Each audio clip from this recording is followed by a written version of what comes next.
Welcome back to Old School Sports and our Out of the Park Baseball 26 mini-series with the Los Angeles Angels. And before we get started with the episode, just a brief programming note. Get questioned often in the comments about when we might be starting our long-term playthrough in OOTP 26. And as much fun as we're having here with the Angels, I don't think it's in the too distant future. Looks like yesterday the developers released an updated patch that covered a couple of the issues I had ran into recently with the player search not working, and then the scouting accuracy during the draft combine taking a data update. So I believe most of the issues that I've kind of come across or that have been frustrating to me have been resolved at this point, along with clearly many other issues in both the base game and Perfect Team for those of you who play that. The one thing that I'm not 100% sure has been fixed that I really would like is the issue we experienced early in this playthrough when we traded away Anthony Rendon but had to retain a good chunk of his salary, and we didn't get credit for that salary coming off the books after the final year of his contract. Kind of lingered on our books throughout the off season, and then it did reset properly once the season started, but it did limit our financial flexibility during that off season for whatever reason.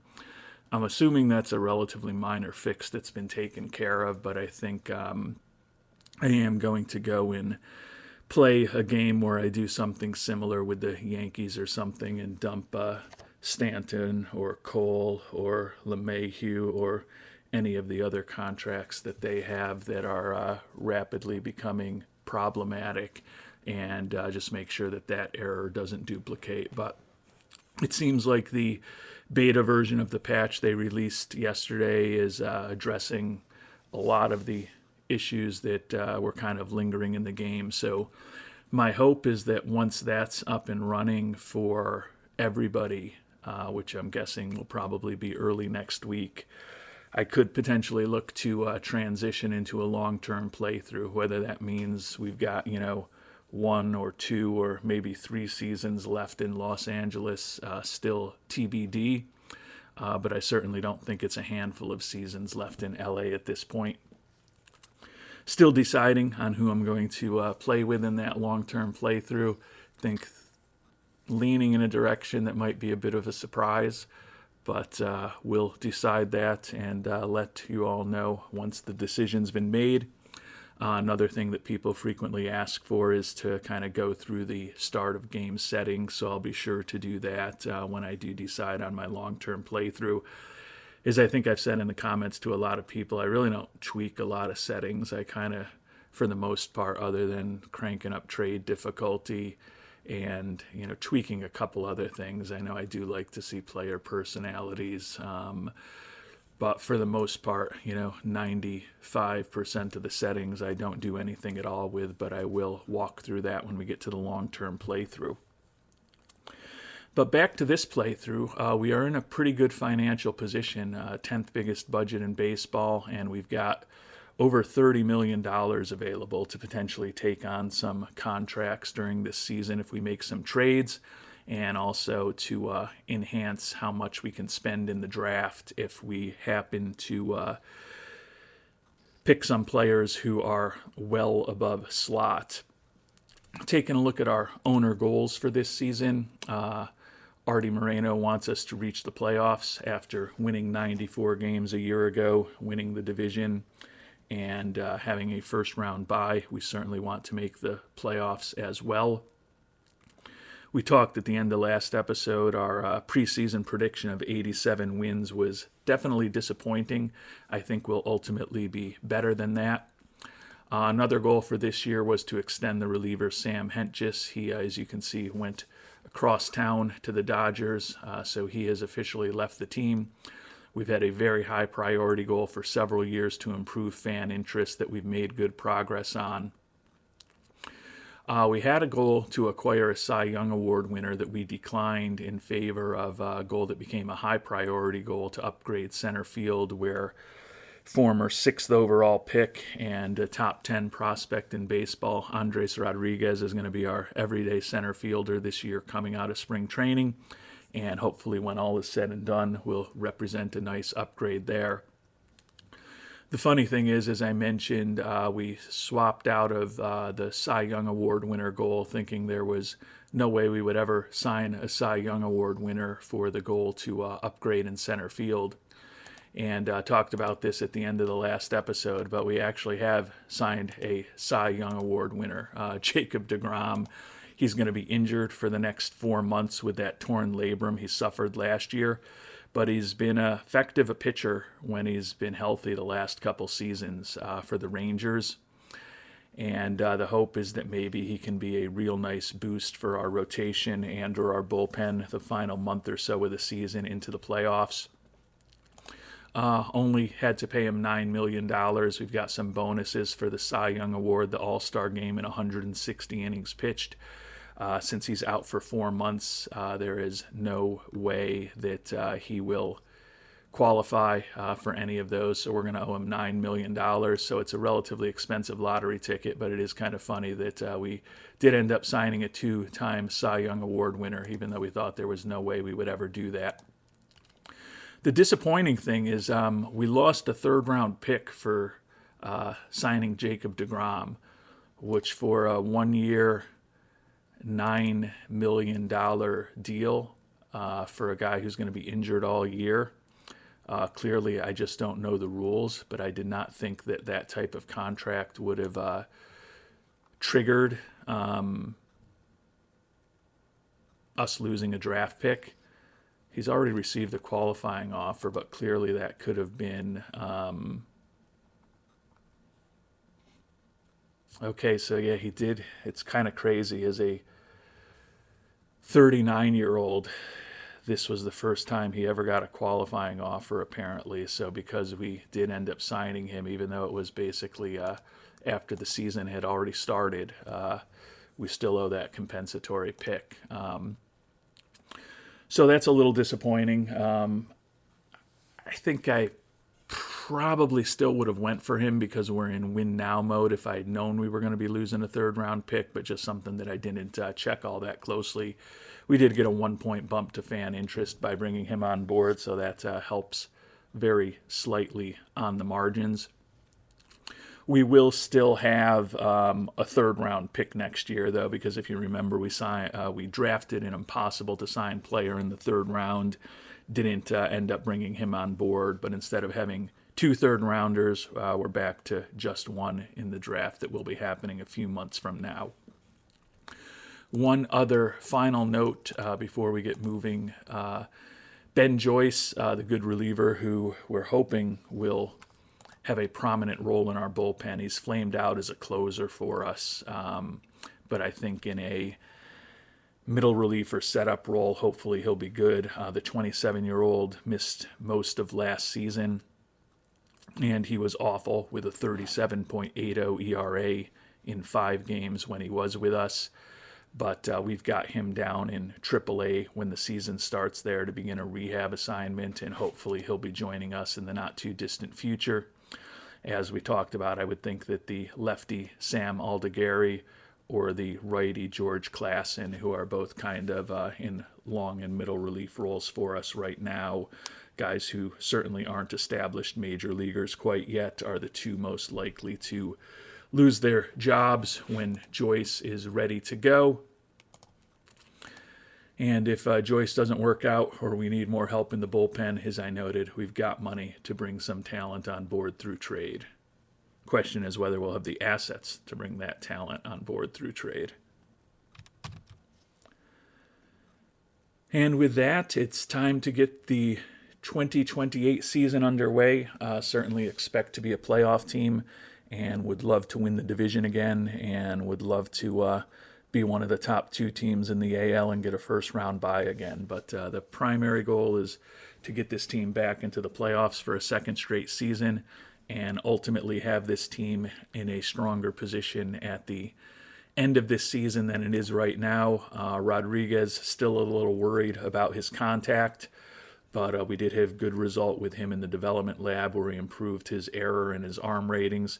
He's going to be our everyday center fielder, and definitely expect to see some extra base hits and a few home runs out of the guy who's now ranked as the number 5 prospect in all of baseball.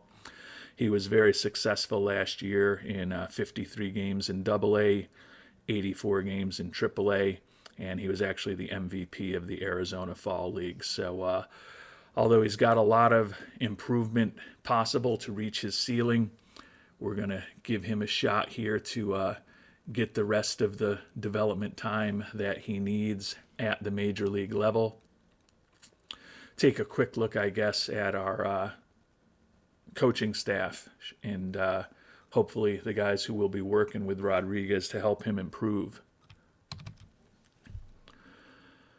Rodriguez has a lot of positive personality traits. We've got a new manager this year, Jan Rivera, who's excellent development, good with mechanics, and the expectation is that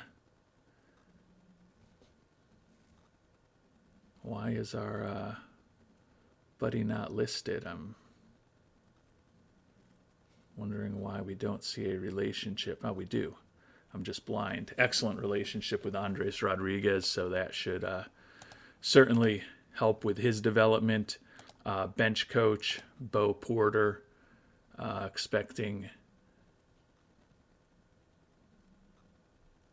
an average relationship between him and Andres Rodriguez, and then the hitting coach, the other one that should be important.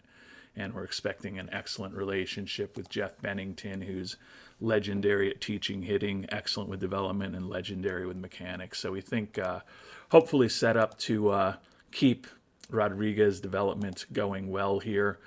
We did add, in addition to the new manager, Jan Rivera, brought on the young Seth Mejias-Breen as a third base coach for us. Mejias-Breen, excellent with in-game running, and you can see he's got some outstanding coaching traits as well, with Arthur Butcher outstanding in outfield coaching and Mejias-Breen outstanding in running coaching. I think we've got a very good setup here to hopefully continue to maximize Rodriguez development as we move through this season. And off to a 1-1 start, splitting the first 2 games at home against Seattle. And the least surprising news ever, Jacob deGrom, we think his stuff and his overall ratings aren't quite as high as we previously did. We'll see what he looks on the back end of the injury. Again, we had plenty of money to spend, so he's a expensive $9 million lottery ticket, but if he's anywhere close to what deGrom has been at his peak over his career, could be a very important addition for us down the stretch of this season. And we're off to a solid 3-1 start after losing the first game against the Mariners. We took the final 3 games of the first series of the year. Andres Rodriguez, not off to an incredible start, just 2 for his first 17 major league at-bats, but he has made an impact when he's been on the base paths. He scored 3 runs. His hits are a double and a solo homer. He's walked a couple times and he's stolen a base. So clearly going to have some growing pains as he moves forward, but unless he keeps hitting 118 for the next month and a half, he is going to be out there every day for us, and there's no turning back. Unless it's just a total disaster, he's not going back to AAA this season. And we've slipped to 5-5 after that strong start. And Juan Moreno, international free agent from the offseason previous to last, continues to be a monster. Just had a 4 home run game. He was the most valuable player, the Rookie of the Year, Gold Glove winner, All-Star, and a Silver Slugger for the Phillies last year. Had a monster season for them. He was looking for $46 million-ish a year from us, which we blanched at. Clearly, in retrospect, with the money we have, would have loved to have him on board. but still think that our team is moving in a pretty good direction. But certainly hate to see a guy that could have been on our team having another monster game while we're struggling at 500, and we are 2-4 in our last 6 games.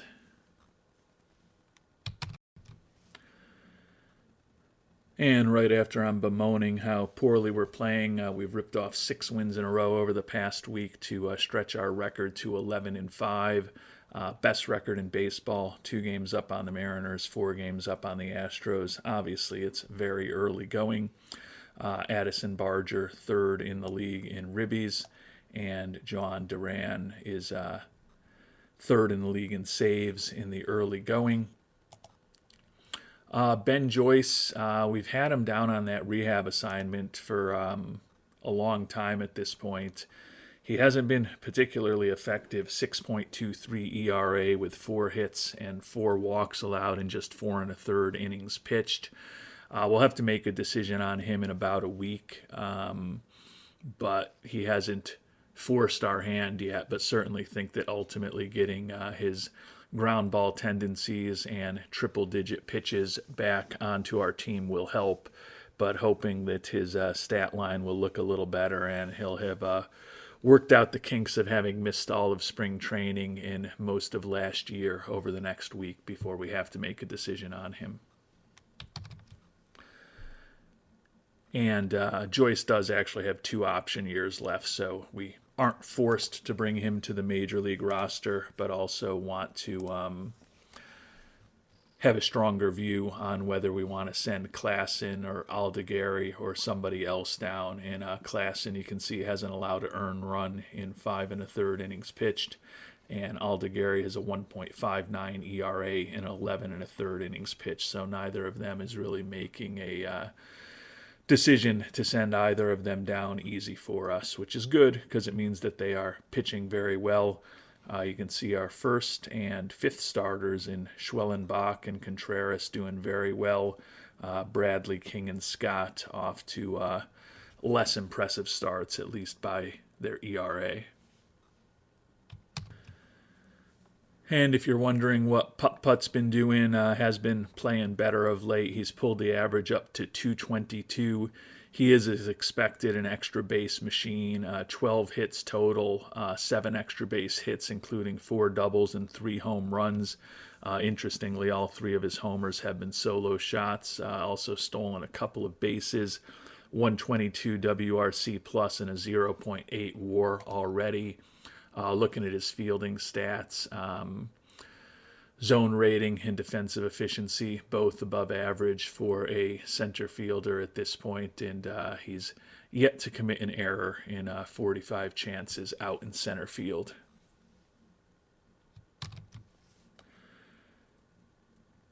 And another good week in the books. We extended the winning streak to 9 games, sweeping the Brewers before we did lose 2 out of 3 to the Red Sox. But as we sit here on April 23rd, still have a 2-game lead over the Mariners, and we still have the best record in baseball, although at this point we are tied with the Reds, who have won 8 in a row for that best record in the major leagues. And Joyce is ready to come back. Aldegari and Klassen both doing well. They're kind of caught in a numbers game, unfortunately, and we're going to keep Aldegari up, given that he gives us a 3rd left-handed arm in the bullpen. So Klassen, the tough luck demotion down to AAA Salt Lake, but it's a good sign that our bullpen is deep enough at this point that we're sending a guy down with a 1.17 ERA. He'll get to pitch more there. We'll put him into the rotation. He still is a potential rotation guy down the line. Joyce really has only pitched 1 more game since we checked in on him. And it looks like they gave him a start. He pitched 90 innings 2 days ago. I guess they were just trying to get him some usage, which is kind of odd for a guy with 35 stamina on a rehab assignment to randomly start him and give him 90 pitches. But it is what it is. But we are going to bring Joyce back up to the major league roster and see if he can be effective as a middle reliever for us going forward. And we've made it through the first full month of the season with an 18-10 record. So 1 game up on the Mariners, 3.5 up on the Rangers in the American League West. And our 18-10 record is now tied with the Phillies for the best record in baseball. But you can see the Blue Jays, Red Sox, Guardians, Mariners, Diamondbacks, Cardinals, and Reds all have 17 wins. So very tight battle here in the early stages of the season for the best record in baseball and those first round byes. Doesn't look like anybody on our Angels is high on the leaderboards. That's fine. As I noted, we've got the best record in baseball. We can do it as a team. 18-10, 1 behind Pythagorean expectations, 5th in the American League in runs scored, 2nd in the American League in runs allowed, and that bullpen ERA is now 1st in the American League. So the focus on it in the offseason through the re-signing of Duran, although we did allow him to hit the market, and the trade for Smith seemed to be paying some dividends in the early stages of the season. Defense, certainly middle of the pack, 7th in defensive efficiency, 11th in zone rating. We'll check in on the guy that we hope becomes the franchise, Andres Rodriguez, struggling a bit of late. The batting average has dipped to $179. Still doing pretty good with the extra base hits, 6 doubles, 5 homers, and 9 ribbies. So he's stopped hitting solo home runs, we think, which is good, or at least he's able to drive in runs without hitting a homer from time to time. Despite the 179 batting average, a 105 WRC plus, and a 1 WAR on the season. So he's still ultimately been a positive influence for us. Would certainly expect that brutal BABIP of a $197 will get stronger as he improves. His profile right now still looks pretty similar to what it's been in the past, but hopefully we'll see some improvement as this season moves along. And Ben Joyce's disappointing and injury-plagued career ever since we signed him to that extension continues. Shoulder inflammation, going to be out for 4 months. He had actually been good for us. 5 games pitched. He picked up a win, allowed just 5 hits with no walks over 6 2/3 innings, 6 strikeouts, no earned runs scored. So he was very effective, but unfortunately, he's now in a similar situation to deGrom, and we are unlikely to see him again until very late in this season. Does allow us to bring Klassen back. As I mentioned, we were using him as a starter in AAA Salt Lake. He was 2-0 with a 2.04 ERA, struck out 27 batters in 17 2/3 innings. So very effective there after a solid start to his season at the major league level as well. So we'll be good to see what both he and Aldegari can do over the long term with the injury to Joyce.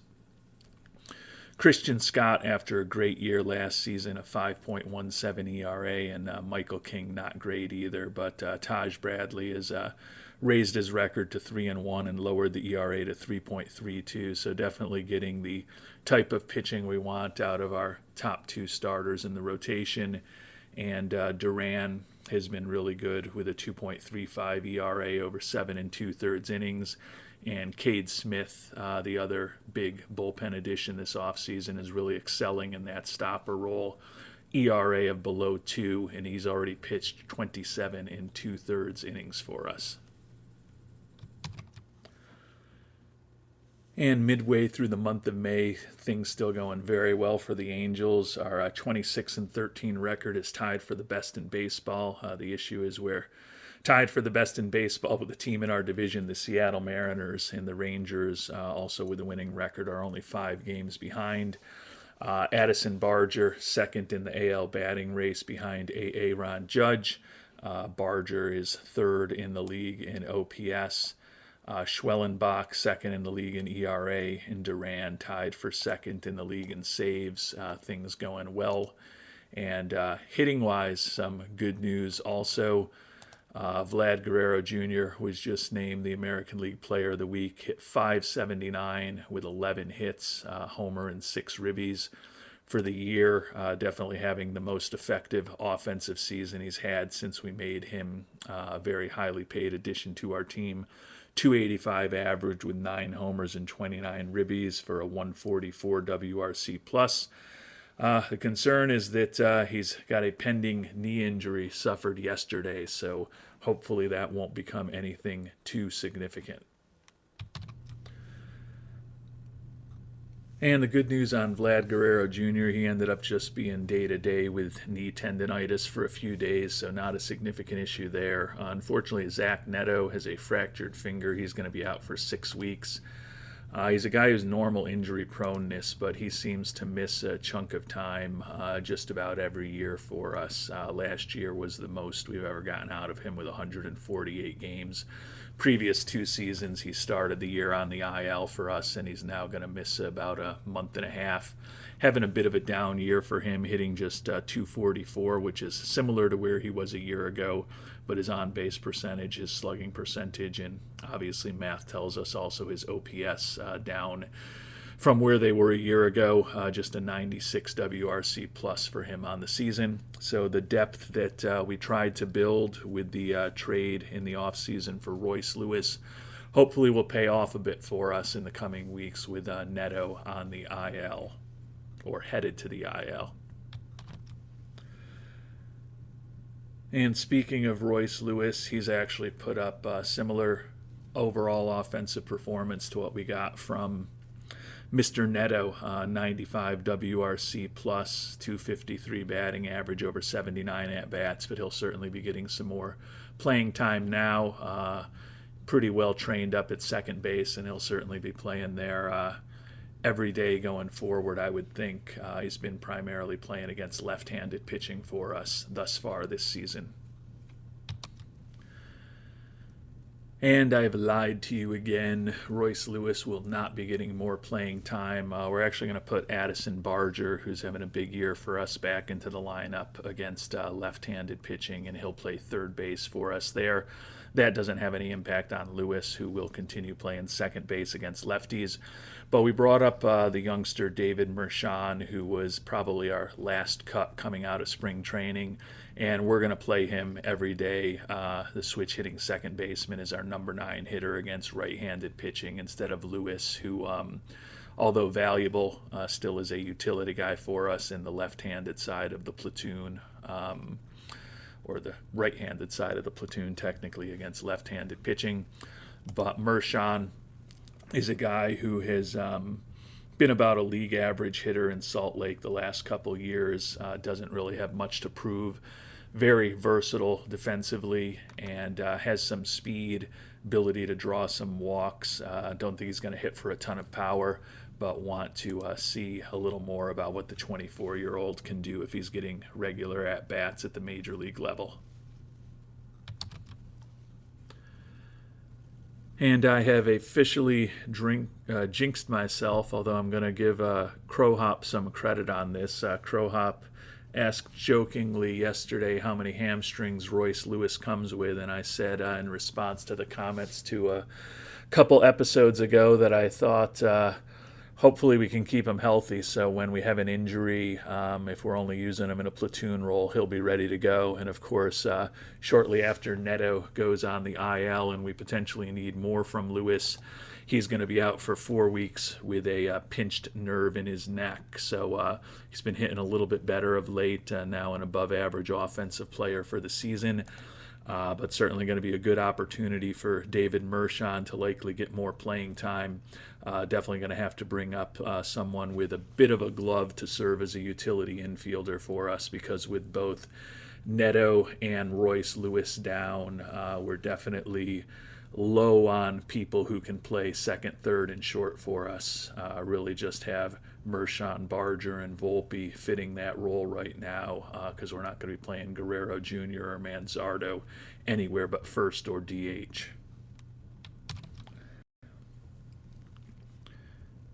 And we're going to bring up Cade Doty to replace Lewis on the roster, and he's going to play second base for us against left-handed pitching. 27-year-old is definitely not a long-time part of our future, but looks like he can be a competent utility infielder for us, although he has put up a pretty brutal 62 WRC plus and basically been a replacement level player in AAA for us this year. But he's a good influence in the clubhouse. He's capable of playing second, third, and short, although none of them at a particularly high level. Not sure how much he's going to hit for us, but I think with a 31-16 record here on May 23rd, one game up on the Mariners, we can hopefully continue to maintain one of the top records in all of baseball, even though with both Neto and Lewis gone, we're definitely a little bit light in the infield for the next month or so. Vlad Guerrero Jr., now third in the league in hitting with a .310 average, third in the league in ribbies with 39. Schwellenbach continues to pitch great with a 1.89 ERA for us, second in the American League. And while we're mentioning Schwellenbach, I think it makes sense to check in on Adley Rutschman, who is the key part of the trade that brought him on board for us. And he's having a big year for Atlanta at this point with a 145 WRC plus and a WAR close to 2. They, of course, signed him to that extension after we traded him away as he was headed to free agency. On retrospect, obviously, we could have probably kept him on board and signed him with the amount of money that we have, but still very happy to have another good pitcher and our top pitcher in our rotation and Schwellenbach on board. With Rutschman, that obviously leads us to the question, what's going on with Mike Trout, who's the guy that we traded away several years ago to bring Rutschman on board. And Trout, not having such a good year, 204 average, does have 8 home runs in just 25 games played, but only a 104 WRC plus. Clearly, he's either a platoon guy or he's had some injuries at this point. I would assume it's been an injury this year.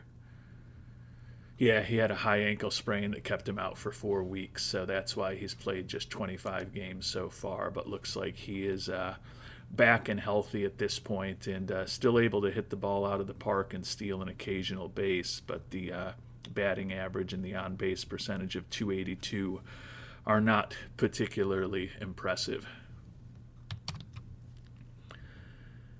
And unfortunately, the injury is starting to add up a bit. Number 3 starter Michael King going to be out for a little over a month with a strained ab.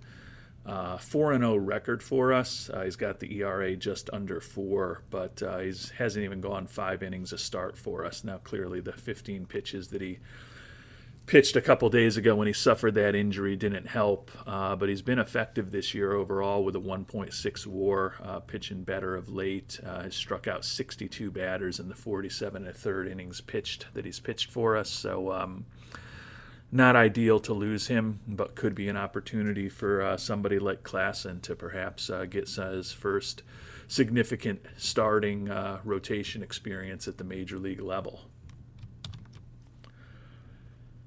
And we are going to give Klassen, who's got a 2.57 ERA and 14 major league innings, the opportunity to be our 5th starter. We also brought up another lefty, Brock Selvage.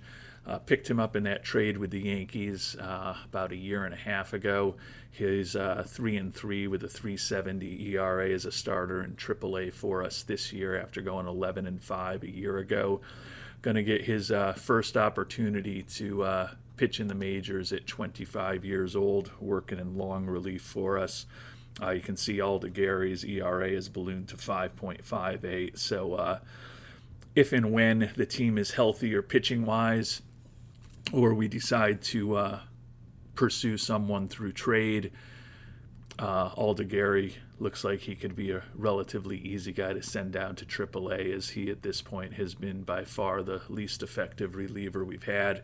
You can see we've definitely used the pen hard the last couple days. We've got a lot of pitchers who are really tired, and with the injuries, hopefully we can avoid any more injuries by overworking these starters. Definitely would love to see 6 or 7 innings out of Contreras today against the A's.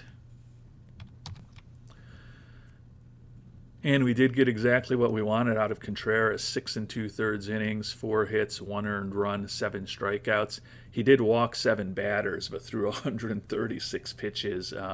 Unfortunately, the guy we were just talking about, Aldegari, another poor performance. He took the loss. Ryan Walker, also not good in the pen today, blew the saves. So still had to use 3 relievers, but lost a second straight game to the A's.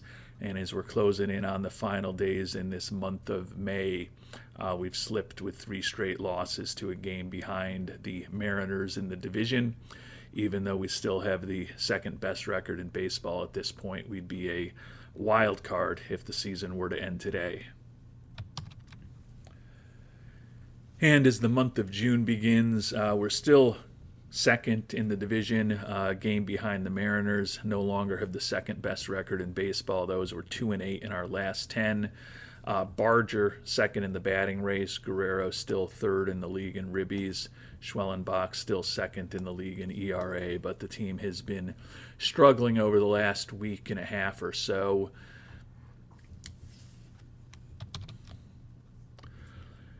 We did just promote last year's first-round draft pick, Jake Riley, up to AAA.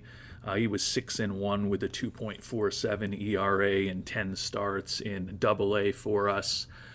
Still think he's someone who could ultimately be pretty helpful pitcher for us in the not-too-distant future. A bit of an experiment for us. We don't typically go after guys with low work ethic, but we did have some luck with Riley in the development lab this past offseason with both his control and his defensive ratings as a pitcher. So hopefully we'll continue to see some progress towards reaching his full potential. The 23-year-old could definitely be an important pitcher for us in the not-too-distant future, especially with these injuries that we've been having to the pitching staff, but not quite ready for the major leagues yet. But the toy cannon does take an important step towards getting there by earning the promotion today to AAA. And of course, right as we're struggling in the standings, dealing with some weakness in our infield due to injuries and some continued pitching injuries, Artie Moreno has changed our team focus to win now. Really can't complain. I kind of thought it should have been there with the way we've focused on this offseason, but a little more pressure on us going forward to continue winning, off to a 2-2 start here in the month of June. So still kind of just limping along, but fortunately the Mariners and us are tied for the division at this point. The Red Sox now have the best record in the AL. The Braves have the best record in baseball. Both our Angels and Mariners are 3-7 in the last 10, is the Rangers now just 3 behind us. And the surging A's 9-1 in their last 10 with 5 wins in a row, just 4.5 out in the division.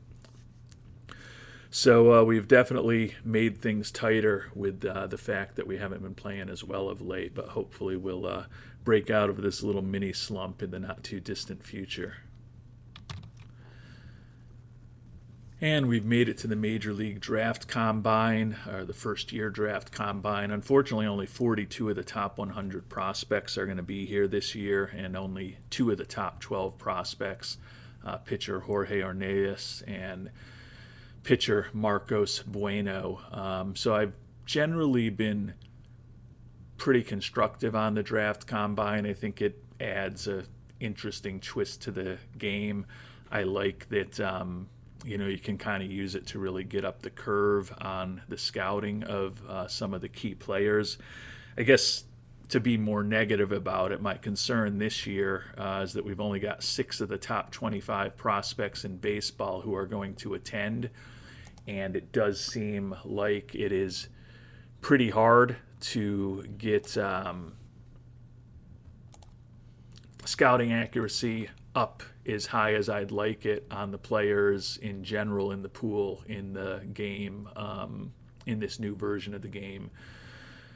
So given that the players that you're not spending time with the combine at, it's hard to get up to high scouting accuracy. A little disappointing that there's not more attendance at the combine this year from some of the top players, but it is what it is. Everyone's got to deal with the same situation that we do, so we'll bring in some of the top prospects, try to get to know them better, and ultimately, hopefully, come out of these next few days knowing a lot more about some of these players. And we've ended up taking all of the players who are available at the Combine who have 4-star or higher potential. So a list of about 29 guys, I think.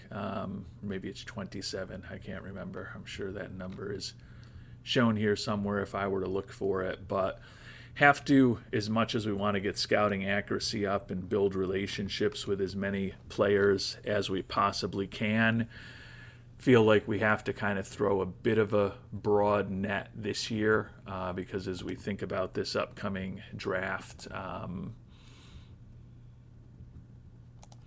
we're not going to be picking till number 27. So clearly most of the top guys are going to be gone by the time we're picking, but still want to get to know as much about some of those top prospects as possible. So a bit of a wider net, but hopefully we can get those low scouting accuracies up to average, get some of those average scouting accuracies up to high, and build relationships with some of these players too, because it can, in the new game, as some of you have noted in comments to recent episodes, you can also help build relationships at the draft combine, which can help you with those hard to sign or impossible to sign players, maybe make it a little more likely to be able to sign them, maybe make it a little more likely to be able to get them for somewhat less money. So I think it's important to build those relationships as we think about the rookie draft. In the draft pool, though, don't really know exactly who's going to be impossible to sign quite yet. I don't think. Regardless, we're going to start moving through the draft combine. The goal, as I noted, is to build our scouting accuracy and build relationships with some of these top players over the next couple of days, and then perhaps we'll knock a few out as we get to know more about their personalities and maybe engage with a couple lower regarded players that we might be taking in the later rounds of the draft a couple days from now. And we have started to get to know the demands from some of the players. One impossible to sign player, center fielder Scott Mitchell. Doesn't look like a horrible prospect. Might be the type of guy that I'm going to add to the Combine watch list to just start trying to build a little bit of a relationship with him. Taking a look at the pitchers who are available. Several impossible to sign pitchers. Kyle Crandall, according to our scout, is the most interesting, does have some positive personality traits. We're going to just throw all 4 of these guys who are allegedly impossible sign into the mix. Might as well start schmoozing them a little bit, getting to know them better. Don't think anyone's going to be someone that we're going after in the first couple of rounds, but still might be interesting to build a little bit of a relationship, maybe make them not impossible to sign, or at the very least make it a little more palatable financially if we get to the point where we're negotiating with any of them. And the draft combine now complete. We're definitely continuing to struggle sitting here on June 12th at 36-28, losing some games to Texas. They're now just a game behind us in the division. We've lost 4 in a row while they've won 3 in a row against us, unfortunately. So at this point, we're 1 game up on the final wild card and only 2 games away from being out of the playoffs. Definitely hurting a little bit in terms of our pitching and our infield right now, although Vlad Guerrero Jr. Continues to have the best season he's ever had since we made that big acquisition to bring him on board. Check in quickly on 2 things before we finish this episode. Don't know that any of these top prospects where the league interest is very high are going to be around for us with the 27th pick. Certainly would love it if there's a couple of them out there, but take a quick look at them to just kind of give you a preview of some of the top players available in the draft this year. Pat Anderson, also known as Triple Machine, looks like a pretty solid shortstop prospect. Honestly, for someone with the nickname Triple Machine, would expect a bit more gap power and a bit more speed, but he does have 5 triples this year in his senior year of high school. Right-handed pitcher Marcos Bueno looks like he could be a absolutely awesome major league pitcher if he completely develops. 10-0 with a sub-1 ERA for schoolboy Bueno in high school this year. Center fielder Dan Cohn out of Vanguard University, further along than most prospects as a college player, facing a fair level of competition there in Costa Mesa, California. Right fielder Bill Guerrero, another college player out of Jacksonville State. Don't like some of those personality traits. Has faced an average level of competition at least. Right fielder Mark Hicks, another college outfielder, left-handed hitting prospect out of Bradley University. Great competition level that he's faced there. Certainly looks like he could be a pretty interesting corner outfielder down the line, a left-handed hitter with some pop and a good eye, high adaptability and work ethic. Would love it if Whizzer Hicks was available for us with the 27th pick, but we'll take a quick look at the mock draft, and I'm guessing Hicks will be pretty high in there, especially with that low demand. First baseman Scott Holsey, potentially great eye and great home run power for the high school first baseman. Right fielder Eric Johnson, committed to Indiana, looks like a potentially interesting corner outfield bat. Jorge Orneas, right-handed pitcher, looks absolutely awesome. He's durable, 18-year-old, ground ball tendencies, could throw in triple digits. Certainly would not expect him to be on the board for us. Norman Stady, another high school pitcher out of Canada. Doesn't look like he's got the same kind of ceiling as Orneas, but still can throw in the high 90s, facing a poor level of competition up in Canada. And then last but perhaps not least, Mike Sweat, 22-year-old, another college outfielder out of Grand Valley State. So a lot of more mature college outfielders this year. Certainly Orneas looks very interesting. We talked about Hicks. Think that he could be someone who could help a team in the not too distant future. Again, I would expect, though, that the mock draft is going to tell us, if I can find the mock draft. It should be out there somewhere, shouldn't it? Or do we have to wait till closer to the start of the draft to get the latest version? They definitely have made these changes in the draft combine and the way the draft works this year. And feel like there should be a mock draft around, but maybe not. There we go. I knew it was around somewhere. Look at the draft pool, and then I can get to the mock draft. And yeah, Bill Guerrero, Scott Holsey, Jorge Orneas, Eric Johnson, Mark Hicks, a lot of the guys that we just talked about, Mike Sweat, Marcos Bueno. Very unlikely that any of those guys will be available for us with the 27th pick. Right now we are projected to be picking shortstop Manny Garcia, another college player, 21 years old, out of Shippensburg University. Really good contact hitter with decent gap power, not going to draw a ton of walks. Looks like a potential useful utility infield type, I guess in a best case scenario, possibly a starting middle infielder. But we'll be worrying about the draft about a month from now on July 11th when we get to the first-year player draft.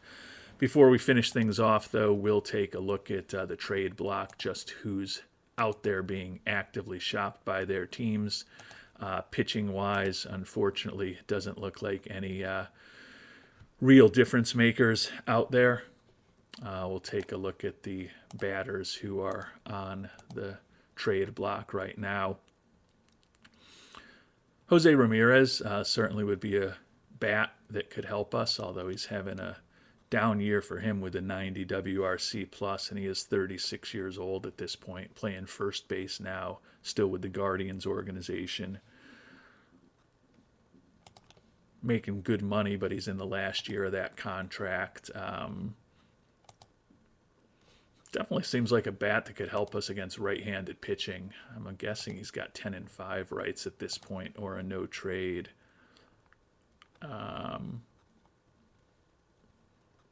Find out at least what they're asking for him. And he does have 10-5 rights. Doesn't want to come to Los Angeles. If we wanted to go for catcher, maybe give us a little more pop than what we're currently getting, although we'd be weaker defensively. Ryan Jeffers is being shopped by the Twins,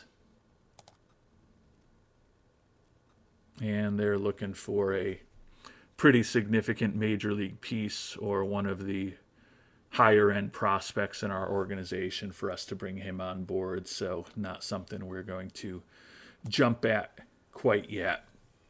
So as we sit here on June 12th, the team definitely struggling of late, still in a playoff spot if the season were to end today.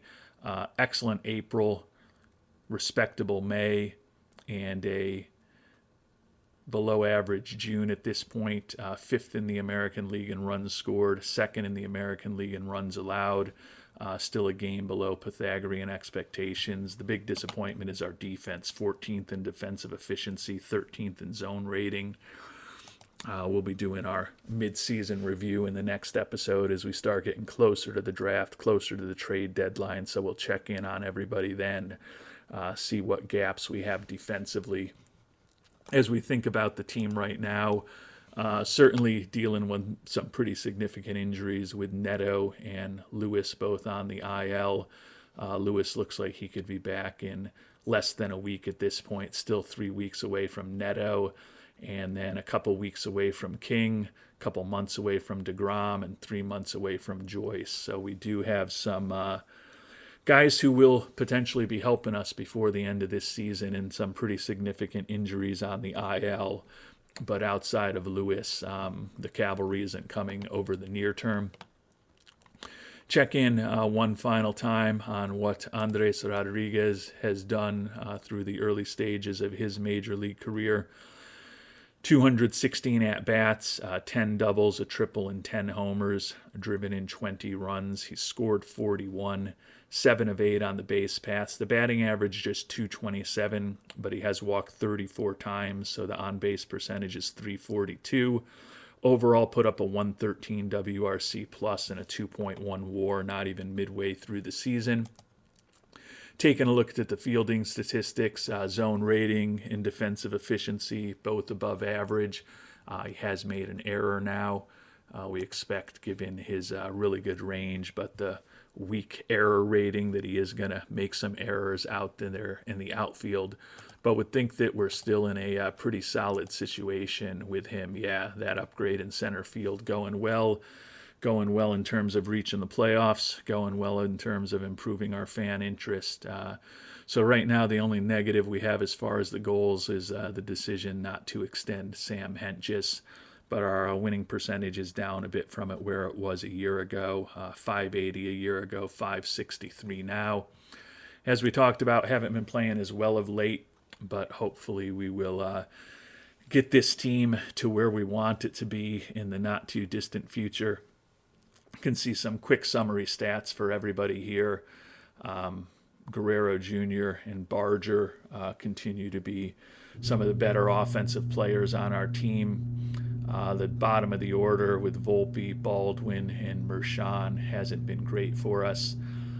Pitching, Bradley and Christian Scott definitely having off years.